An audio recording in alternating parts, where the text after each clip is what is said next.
Hay un midrash, hay montones de midrashim sobre la parsha de esta semana, Parshat Breishis, la primera parsha de la Toira. Es una parsha larga y una parsha llena de asuntos y conceptos y preguntas clásicas, muy compleja para el estudio en profundidad, digamos, de la parsha. Es muy compleja.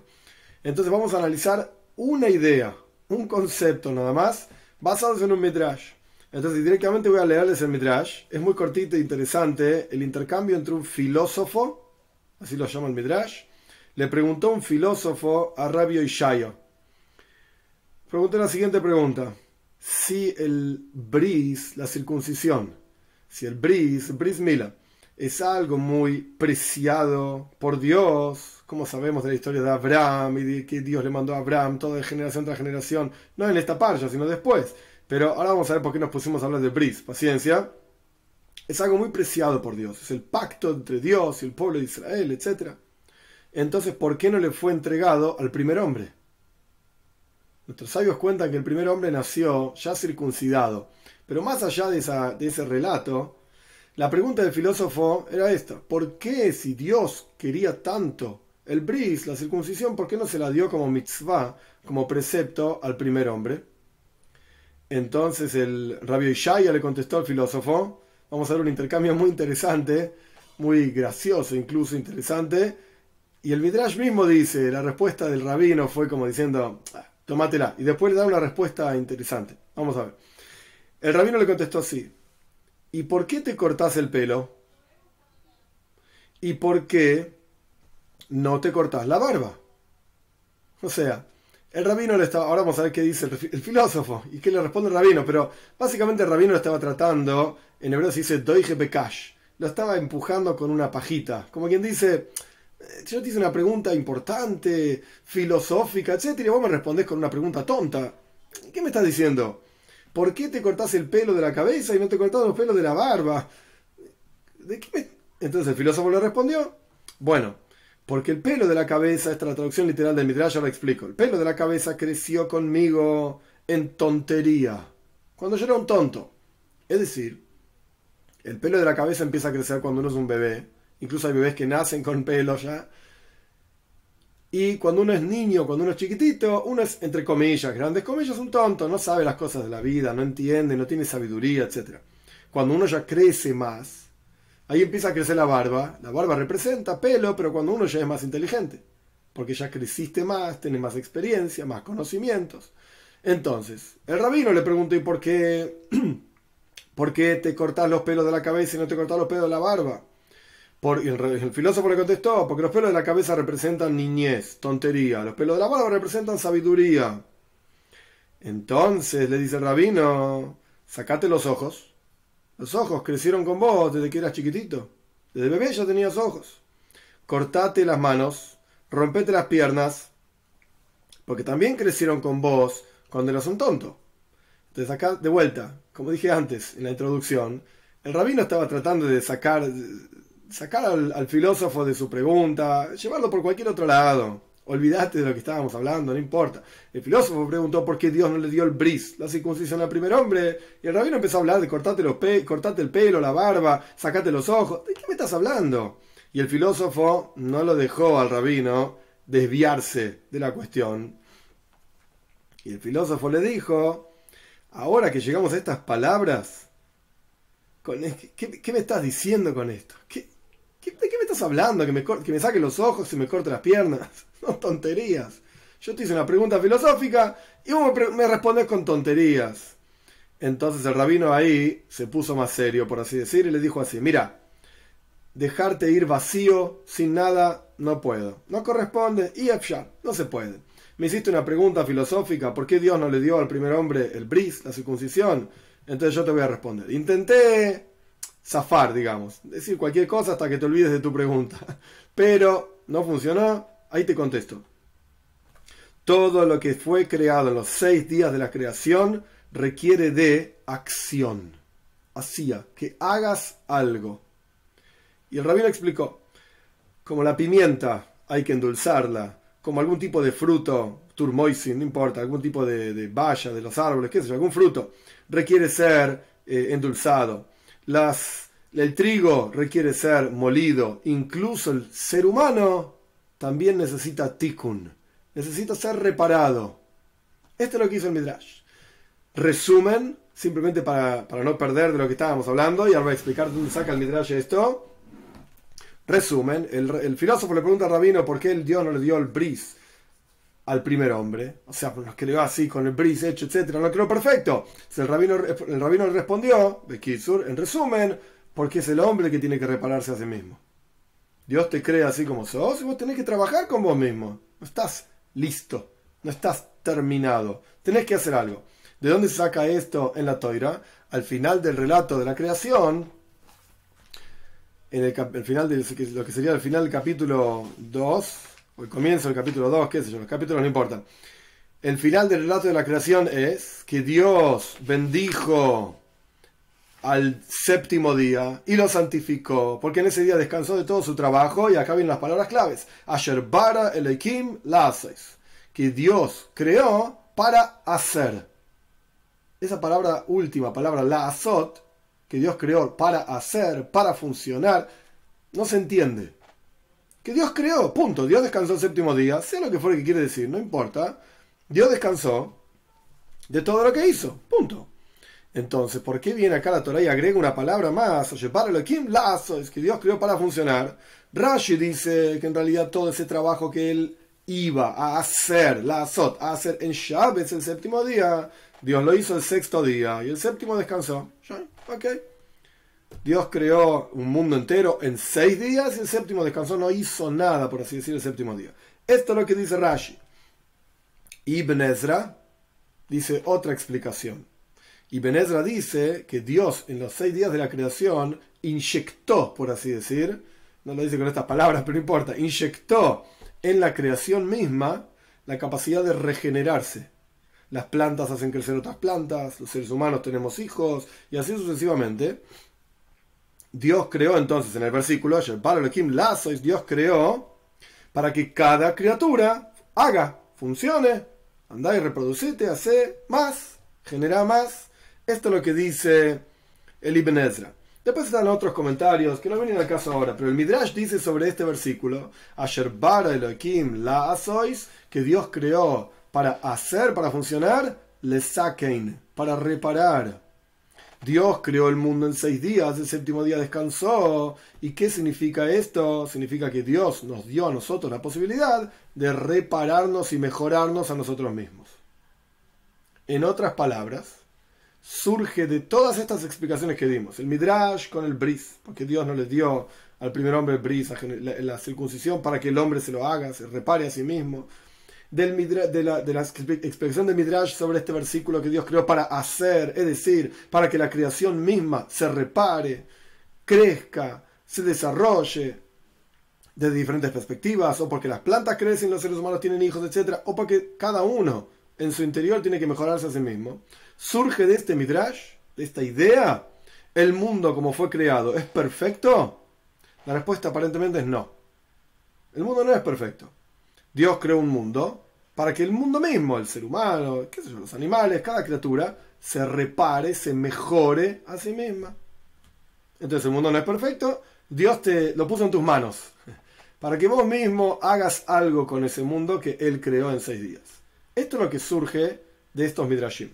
Sin embargo, cuando uno analiza otros midrashim, nuestros sabios dicen que el mundo fue creado al milú hoy, en forma plena. El mundo era pleno. Dios lo creó en forma plena. ¿Qué significa algo pleno? Algo completo. No requiere ninguna reparación, no requiere ninguna acción, no hay nada que necesites hacer. El mundo es pleno, en otras palabras, perfecto tal y cual Dios lo creó. Entonces encontramos acá una clara contradicción entre dos midrashim. En un lugar nuestros sabios dicen, ¿el mundo es perfecto? No, tenés que repararlo vos. Tenés que ser un socio de Dios en la creación, etc. Esto es un midrash. En otro midrash dice, ¿el mundo es perfecto? Sí, Dios lo creó perfecto. Entonces aparentemente es una contradicción. El objetivo de la clase de hoy es entender cómo acá no hay contradicción y cómo en la práctica cada uno de nosotros podemos aplicar esto en el servicio a Dios. ¿Qué podemos hacer con esta información de cómo resolvemos esta aparente contradicción, ¿qué podemos hacer para crecer nosotros mismos? La respuesta número 1, que esto no es lo que dice el Rebbe, esto lo digo yo, es muy sencilla. Es una contradicción, ¿y qué problema hay? ¿Sabes la cantidad de midrashim que se contradicen unos con los otros? Ok, se contradice, este rabino dice así, el otro rabino dice así. Entre paréntesis, el Shalosh Nei Luchos Abris lo escribió Rabbi Shaya Horvitz, año 1650 aproximadamente, en Eretz Israel. Vivió en Praga, Eretz Israel.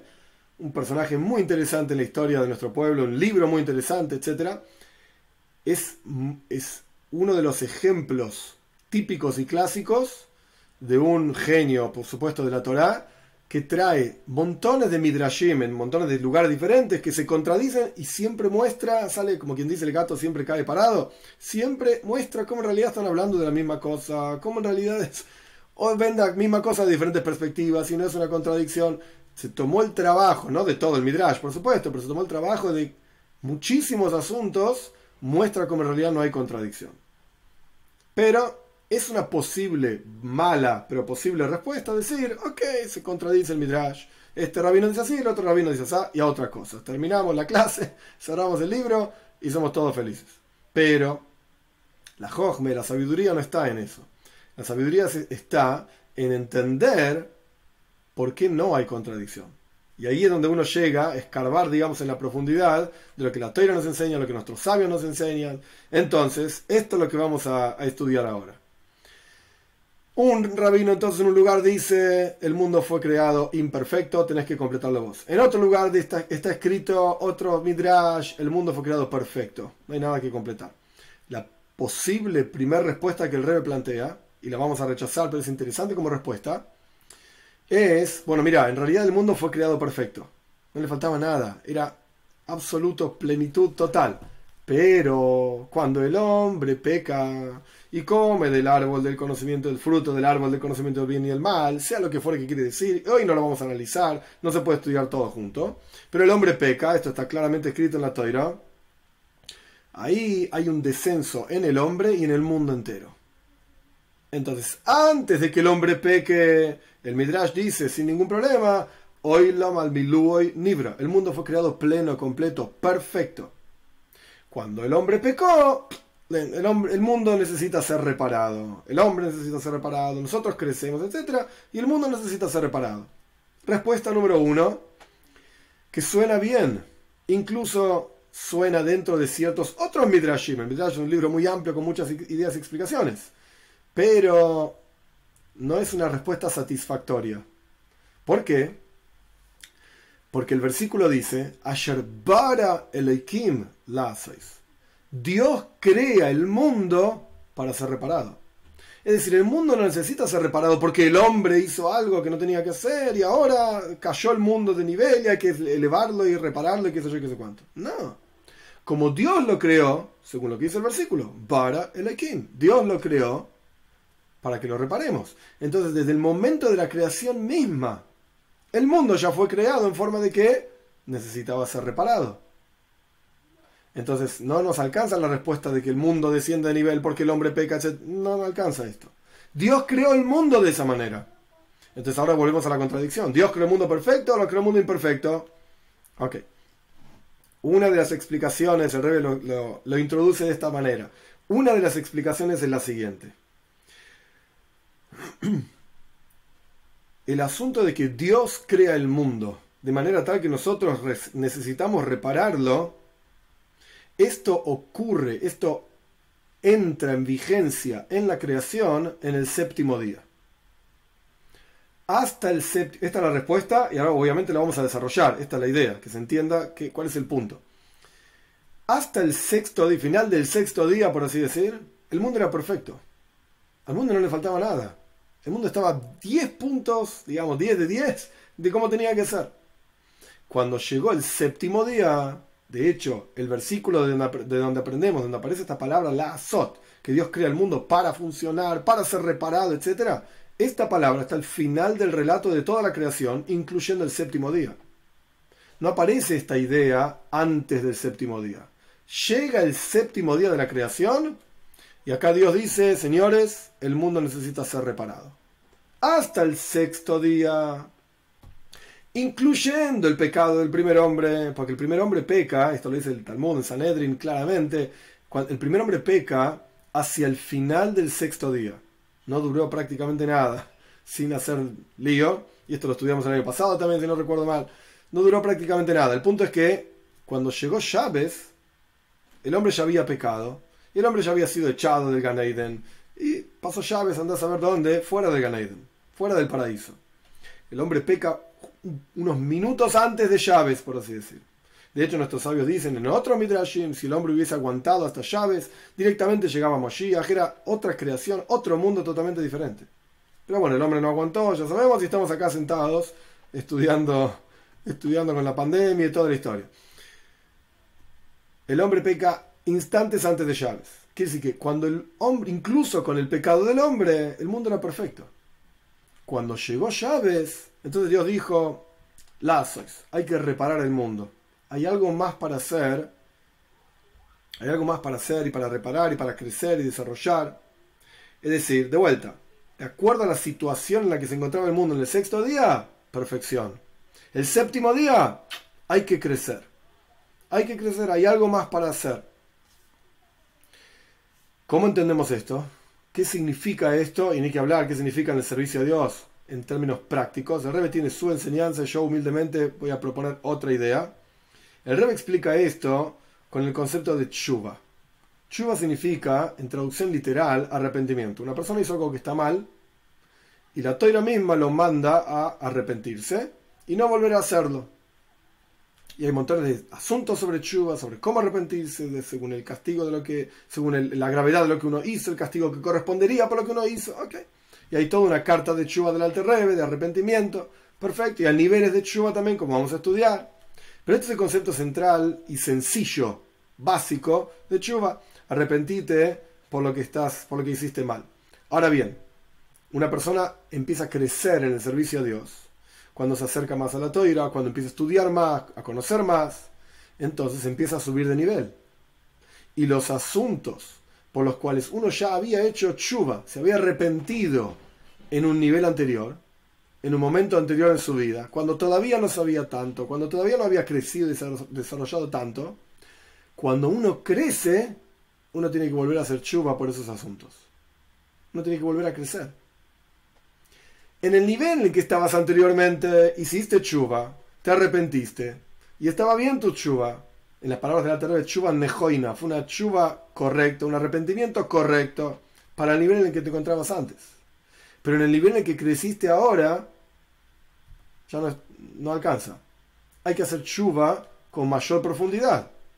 Porque para el nivel en el que estás ahora, lo que antes era un defecto, podemos entenderlo como que ahora también es un defecto, a pesar de que antes lo habías limpiado. Pero ahora creciste de nivel, ya no pueden quedar más resabios, por así decir, de esas manchas.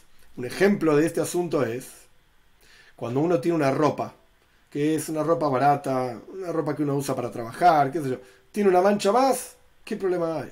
El tigre tiene muchas manchas, una mancha más al tigre no le hace nada. Igual ya tiene manchas. Entonces no se reconoce un problema, digamos, si hay una ropa toda manchada, con una mancha más, no hay ningún problema. Pero cuando la ropa está limpia, la mancha más chiquitita ya representa algo que le baja de nivel a la ropa y ya no es agradable, y ya no es linda, porque tiene una mancha minúscula. Pero ¿por qué se ve esta mancha minúscula? Porque la ropa está limpia. Cuando uno está en un nivel de servicio a Dios bajo, uno podría pensar, bueno, mira, ¿hiciste tshuva? Sí, hice tshuva. Pero cuando me arrepentí, etc. Cuando subí de nivel, uno podría pensar, bueno, incluso por lo que ya hiciste tshuva, tenés que volver a hacer tshuva. Tenés que volver a arrepentirte. Esto es una forma de entender. Llega Shabes y el mundo ya no es perfecto. Porque, ¿qué simboliza Shabbat? ¿Qué simboliza el séptimo día? Simboliza que el mundo entero se eleva de nivel. Esto es como cuando uno está en su casa, uno se comporta de una manera determinada, uno habla de una manera determinada, uno se viste de una manera determinada, pero cuando estás frente al rey, ahí ya te comportás de otra manera, hablas de otra manera, te vestís de otra manera, simplemente porque estás frente al rey.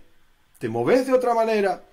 Shabes lo que representa es que el mundo entero se acercó un paso más hacia Dios. La presencia de Dios está más revelada en este mundo. Por eso en Shabbat hay montones de trabajos que están prohibidos hacer. Pero ¿qué diferencia hay si cosés? Está prohibido coser en Shabbat.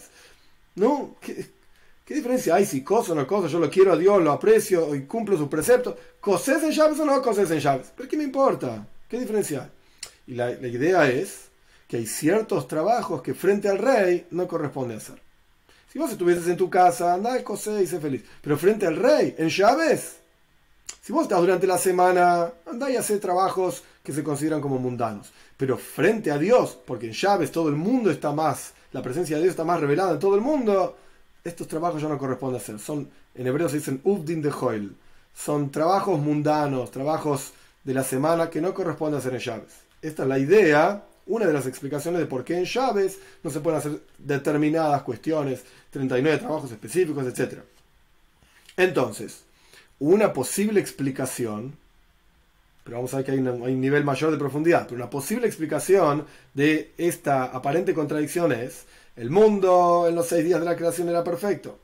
Llegó Shabbat, el mundo mismo se eleva, entonces ya requiere otra avoida, otro trabajo. La explicación de esto es, ok, Tshuva, vos hiciste transgresiones, Dios libre y guarde, cuando todavía no estabas tan cerca de la Toira, etcétera, tan cerca de Dios, te arrepentiste, pero ahora te elevaste de nivel, requiere mayor nivel de Tshuva. Esto es una posible explicación que el Rebbe ofrece, pero hay una vuelta de rosca más. Decir que cada uno de nosotros, cada Yehudí, sin excepción, no hicimos arrepentimiento pleno y completo por cada una de nuestras transgresiones, sea cuantas fueren y cuáles fueren, es muy fuerte. Porque todos nos vamos elevando en el servicio a Dios. Todos vamos creciendo. Pero decir que en todo momento siempre queda alguna mancha pequeña de aquel pecado que uno hizo, que era una mancha así de grande, ok, uno se arrepintió, pero siempre va quedando una mancha chiquitita y siempre queda algo. Decir una cosa así es muy fuerte. Y no es correcto, y no pega con los libros tampoco, no pega con lo que dicen nuestros sabios, que en el momento que uno se arrepiente verdaderamente y adecuadamente de un pecado, el pecado quedó borrado totalmente. No hay mancha. Entonces no podés decirme que ahora que te elevaste en el servicio a Dios, apareció una mancha de lo que antes habías hecho. Ya está, ya me arrepentí como corresponde. Es verdad, si uno no se arrepintió, es otra historia. Pero si la persona se arrepintió, ya está. Quedó borrado. Entonces, ¿qué significa que cuando llega Shabbat, entonces ahí hay que reparar algo más? ¿Cómo vemos en el concepto de Tshuva? Y acá vamos a pasar al próximo nivel. De arrepentimiento, esta idea de que uno puede constantemente ir creciendo, incluso si no tiene pecados. Para explicar esto, el Rebbe trae algo que dice el Zohar. Interesante, que Moshiach viene a hacer que los tzadikim hagan Tshuva. Que los justos, que tzadikim significa personas de un nivel espiritual muy elevado, que no tienen transgresiones, que probablemente nunca tuvieron transgresiones, y sin embargo tienen que hacer teshuvah. ¿Pero qué teshuvah van a hacer? ¿Qué arrepentimiento van a hacer si no tienen nada mal? Y acá viene otro contexto de teshuvah, que significa retorno. Significa acercarse a Dios. Como el Pasuk dice, el espíritu retorna hacia Dios que lo entregó. Es decir, en términos de acercarse a Dios, no hay límites. Constantemente podemos acercarnos a Él. Entonces incluso los tzadikim, aquellas personas que hacen todo bien, también pueden seguir acercándose en forma constante a Dios. Y acá aparece esta idea, justamente, de que cuando la persona se eleva en el servicio a Dios, en la comparación que estábamos haciendo, los 6 días de la creación estaba todo bien, llegó Shabbat y hay que reparar algo. En cada uno de nosotros, cuando la persona se va elevando en el servicio a Dios, existe el concepto, es algo muy sutil, no es difícil de entender, pero es sutil. Ahora vamos a dar un ejemplo concreto que da el Rebbe. Existe el concepto de hacer tshuva por el servicio a Dios que uno hizo en el nivel anterior. En el nivel en el que te encontrabas, hiciste todo bien. Tu servicio a Dios era avodas Hashem, era servicio a Dios, literalmente. Pero ahora que te elevaste de nivel, lo que antes hiciste no alcanza. Tenés que crecer más. Al punto tal que como te comportabas anteriormente, es algo defectuoso en relación a cómo te encontrás ahora. ¿Cuál es el ejemplo simple, súper simple de esto? Tzedaka. La mitzvah de tzedaka, de ayudar a otros, y para simplemente poner un nombre en castellano, a pesar de que no es exactamente así, caridad, darle dinero a otros, ayudar a otros, a pesar de que no es 100% así, pero no importa.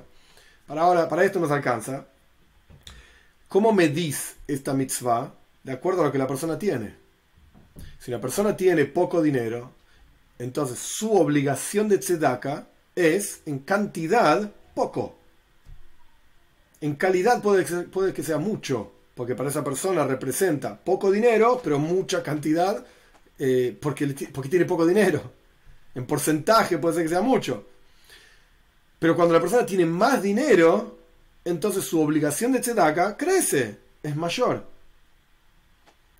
Entonces la persona tenía una cantidad X de dinero y daba un porcentaje X de ese dinero y estaba muy bien.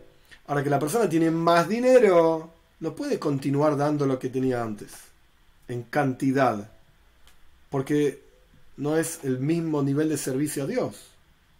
Ahora tenés que aumentar en cantidad, quizás en porcentaje se mantiene. El tipo siempre daba el 10% de las ganancias. Ok, perfecto. Tenés 10 pesos, corresponde dar 1 peso. Tenés 100 pesos, corresponde dar 10 pesos. En porcentaje siempre el mismo.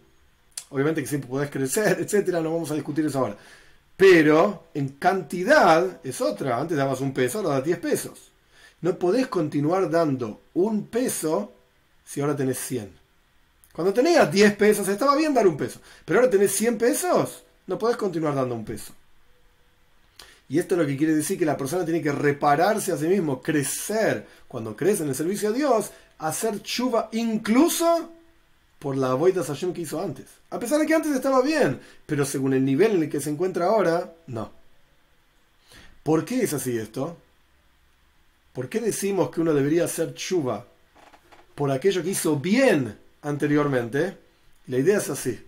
Eso está en el Tanya explicado, no en detalle, pero es muy interesante en relación a la avoida, el trabajo de cada uno. Cada mitzvah que una persona hace genera una unión eterna entre Dios y la persona. El concepto de una mitzvah, la palabra mitzvah, viene de la palabra tzavta. Tzavta significa unión. A pesar de que una mitzvah en su sentido más simple es una orden, andá y hace esto, en su sentido más profundo es una unión, es un canal de unión entre la persona y Dios. Esa mitzvah es eterna. Paréntesis. Las aveiro y aveirot, transgresiones, no son eternas. Las transgresiones tienen un límite. Justamente como dijimos antes, cuando la persona hace tshuva, se arrepiente, en el sentido más sencillo, borra completamente el defecto que generó con su transgresión. Entonces la transgresión no es eterna. Cerramos paréntesis. Las mitzvahs son eternas. Nada te lo puede borrar. Y esto está en varios lugares en los escritos nuestros. Por ejemplo, cuando se habla de Gilgulim, reencarnación, que es todo un tema en sí también. Cada mitzvah que la persona hace en una vida determinada, si la persona no terminó de hacer todo su trabajo, o si la persona hizo transgresiones, etc., y vuelve en la próxima vida, todas las mitzvot que hizo no se borran. Están ahí, se sostienen para esa persona y van sumando, uno siempre va sumando. Porque si vos solamente contabilizás las mitzvot que la persona hace en vida, y así está escrito literalmente en Shara Gilgulim, el portal de los Gilgulim de Jaime Vital, estudiante de Arizal, no importa ahora toda la historia, pero si uno borra todos esos preceptos que la persona hizo en una vida, nunca vas a llegar. Siempre tenés que empezar de cero. Y así es muy difícil.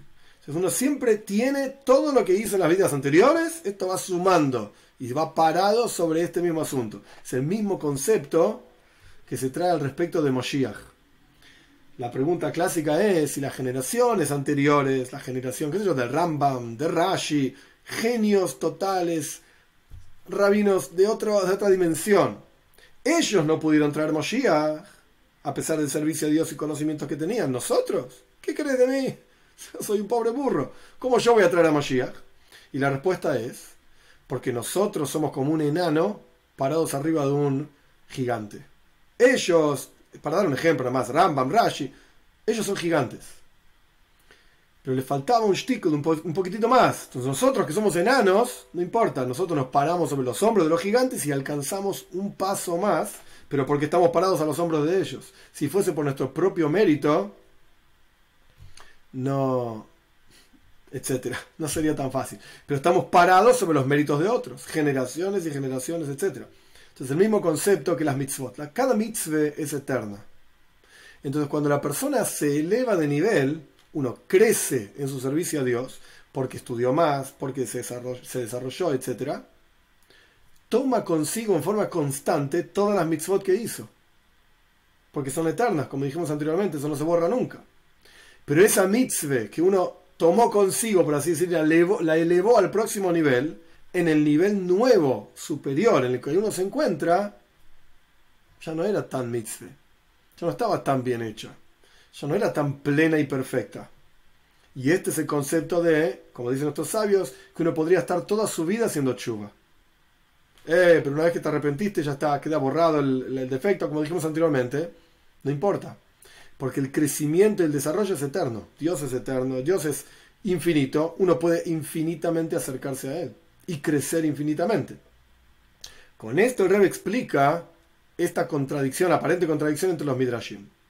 Dijimos primero que Asher bara Elohim la'asos, que Dios creó para funcionar, para reparar, como el bris, que Dios no se lo dio al primer hombre, porque el hombre también necesita ser reparado. Tenemos que trabajar en el mundo. El mundo es, entre comillas, imperfecto. Y por el otro lado dijimos, no, el mundo es perfecto. El mundo, así como Dios lo creó, es ideal. Y respondimos, hasta el sexto día, incluyendo el pecado del primer hombre, el mundo era perfecto. Llegó el séptimo día, la situación que se vivía, la presencia de Dios en el mundo, la elevación del mundo porque llegó Shabbat, etc. Esto genera que todo lo que estaba creado hasta el sexto día, la'asos, hay que repararlo, hay que hacerlo crecer. Y este es el concepto, en el ejemplo que dio el Rebbe, de tshuva. Es verdad, el arrepentimiento en sí, el primer nivel de tshuva más bajo, arrepentimiento tiene un límite. Una vez que te arrepentiste realmente, borraste las manchas, ya no quedó ninguna mancha de esto. No es que al crecer ahora tenés que hacer tshuva por lo que hiciste antes, todo lo que pensábamos que era así, pero no es así. Entonces, ¿qué significa toda tu vida tenés que hacer tshuva? Lo que significa es que toda tu vida puedes acercarte más a Dios. Quiere decir que incluso las cosas que hiciste bien, no hay mancha, no porque hiciste algo mal, incluso todo tu servicio a Dios que estaba 100% bien, en el nivel que te encontrabas antes, ahora, al traerlo con vos al próximo nivel, requiere ser reparado, requiere algo de tshuva. Y esta es la idea de Shabbat, es como llevar al próximo nivel. El nivel de Shabbat, el séptimo día, etc., eleva al mundo, la persona se eleva al próximo nivel, y tiene que trabajar incluso con lo que hizo bien en el nivel anterior. Ahora bien, esta es la explicación que da el Rebbe en general. Y el Rebbe aplica esto a un concepto. El concepto es que antiguamente no era necesario estudiar Hasidut. De hecho, no existía Hasides. Hasides empieza a ser vigente a partir del Baal Shem Tov, año 1690 y pico, finales de 1600, 1700, con todos los talmidim y los estudiantes de Baal Shem Tov y así para adelante, digamos, hasta el día de hoy. Entonces hay muchos que se quejan y dicen, hey, si mi Zeide, y mi Alter Zeide, mi abuelo, mi bisabuelo, etc., no necesitaban Hasidut para ser Yehudim, ¿por qué hoy necesitamos esto? Deja, no quiero estudiar Hasidut. Y la respuesta es, en este contexto que el Rebbe plantea, es verdad. Pero hoy en día el mundo se encuentra en un nivel de oscuridad tan profundo que ya no alcanza con las mismas herramientas que veníamos teniendo hasta el día de hoy. Necesitamos una herramienta superior, algo más. Que esto es lo que el Rebbe explica, que es Hasides, el pensamiento hasídico. Es una herramienta que ya estaba en la Toira, pero pasa a ser revelada a partir de Baal Shem Tov. Es una herramienta novedosa, por así decir, para luchar contra el ocultamiento que el mundo tiene hoy en día.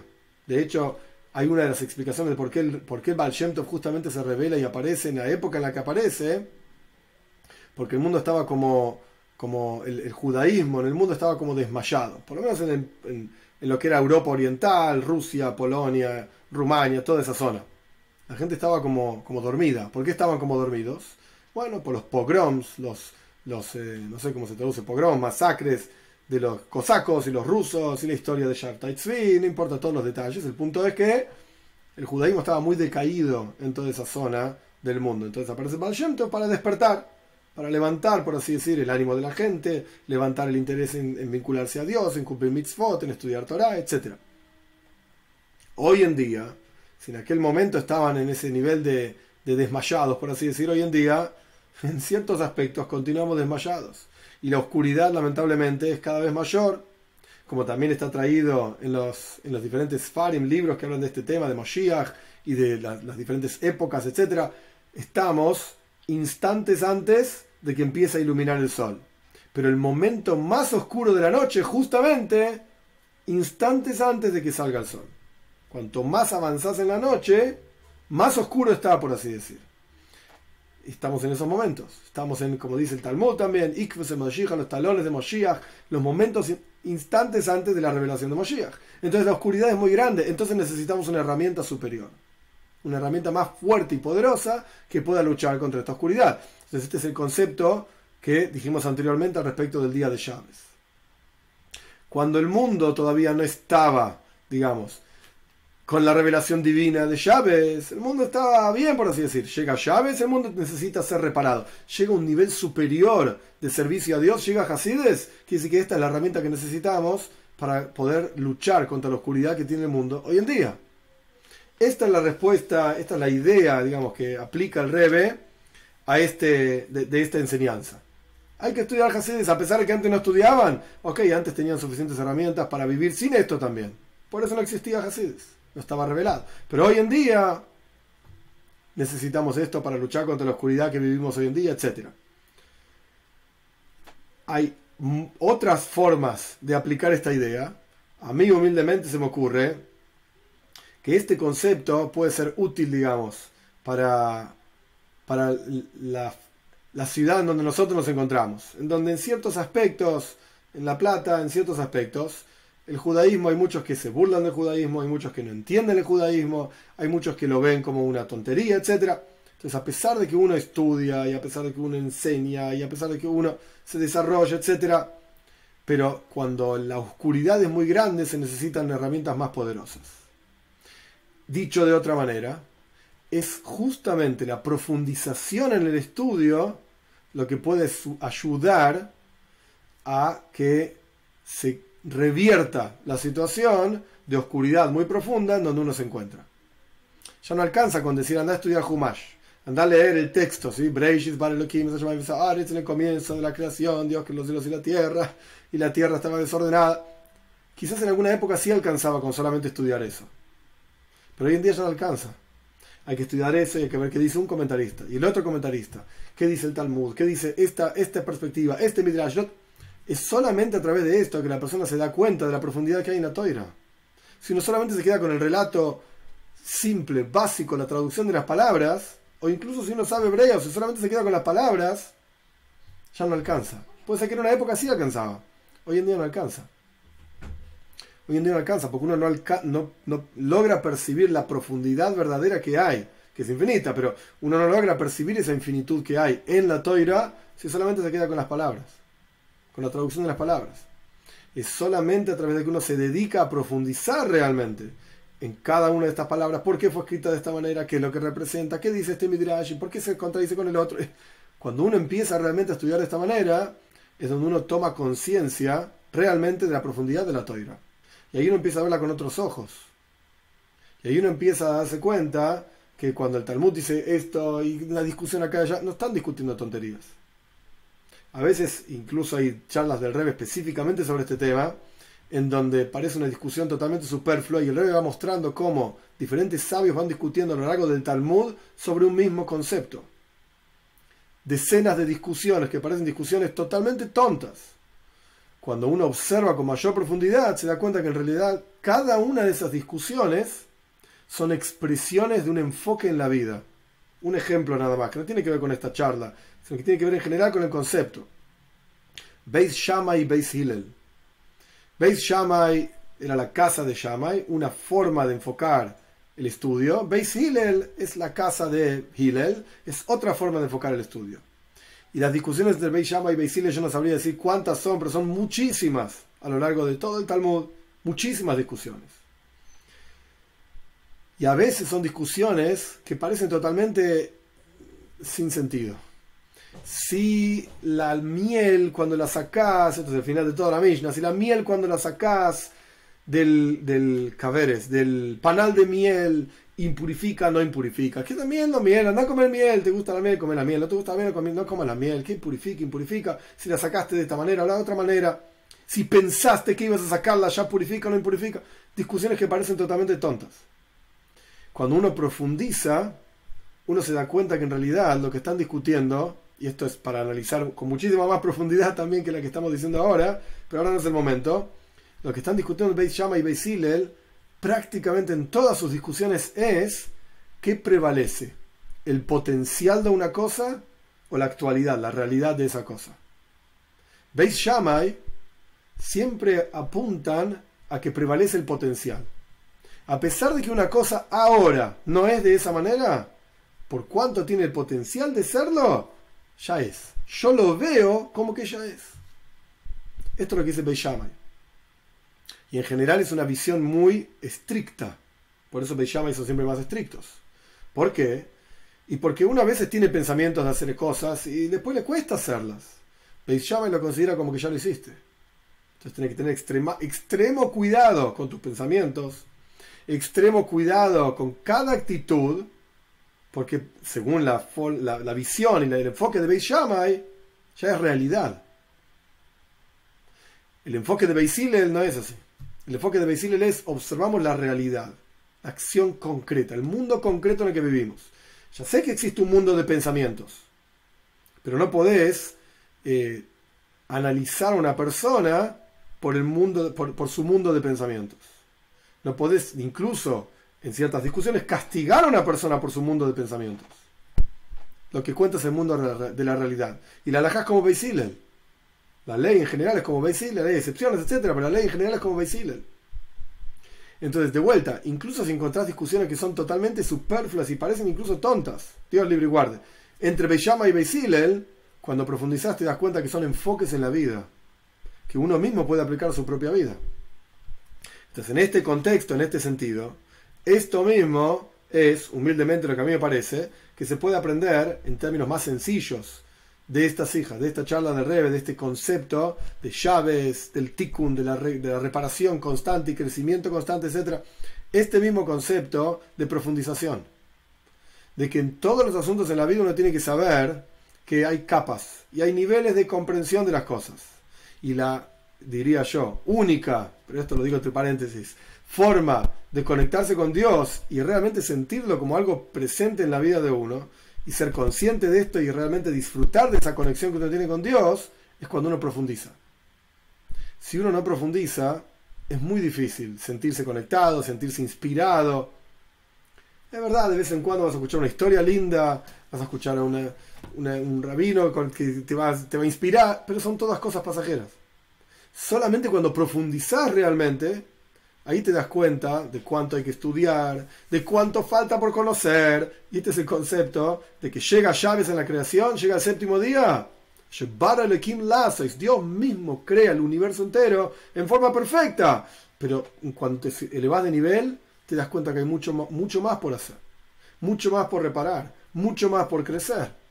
Pero esto solamente cuando te elevas de nivel. Tenés que crecer, tenés que avanzar.